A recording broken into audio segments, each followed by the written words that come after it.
Hello అండి. Welcome to my channel.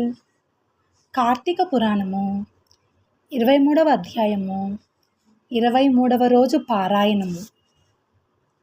Agastyamuni పలికెను. అత్రి మునీంద్ర, పురంజయుడు యుద్ధమందు జయముందిన తర్వాత ఏమి చేసెనో నాకు తెలియచెప్పుము. అత్రి పలికెను.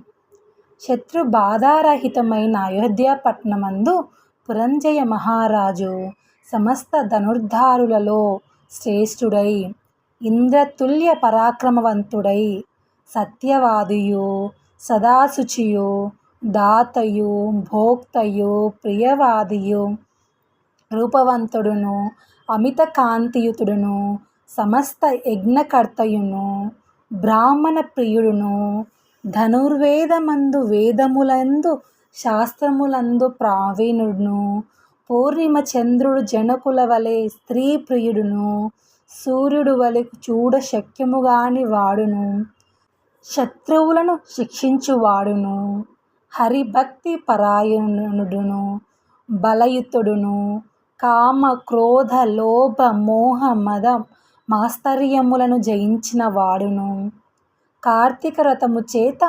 పాపములన్నీయూ నశింపచేసి కొనిన వాడై ఉండెను.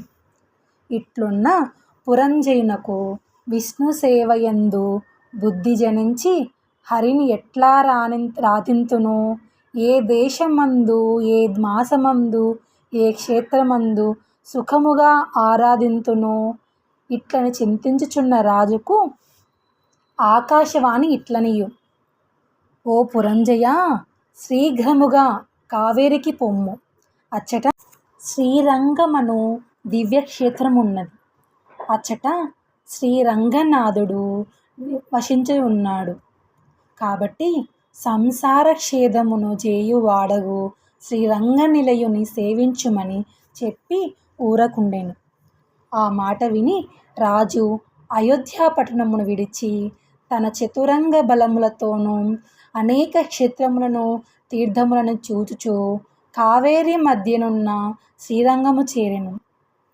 కార్తీక మాసమంతయు అక్కడ ఉండి కావేరి మధ్యమున నివాసముగా గలవాడిన శేషశాయి అయిన విశ్వమంగళుడైన శ్రీరంగనాథ స్వామిని పూజించుచు కార్తీక వ్రతమును శాస్త్రోక్తముగా చేసెను. కృష్ణ కృష్ణాయని గానము చేయుచు గోవింద వాసుదేవ అని నిరంతరము కీర్తించుచు విష్ణు పూజా పరాయణుడై స్నాన దాన జప హోమములను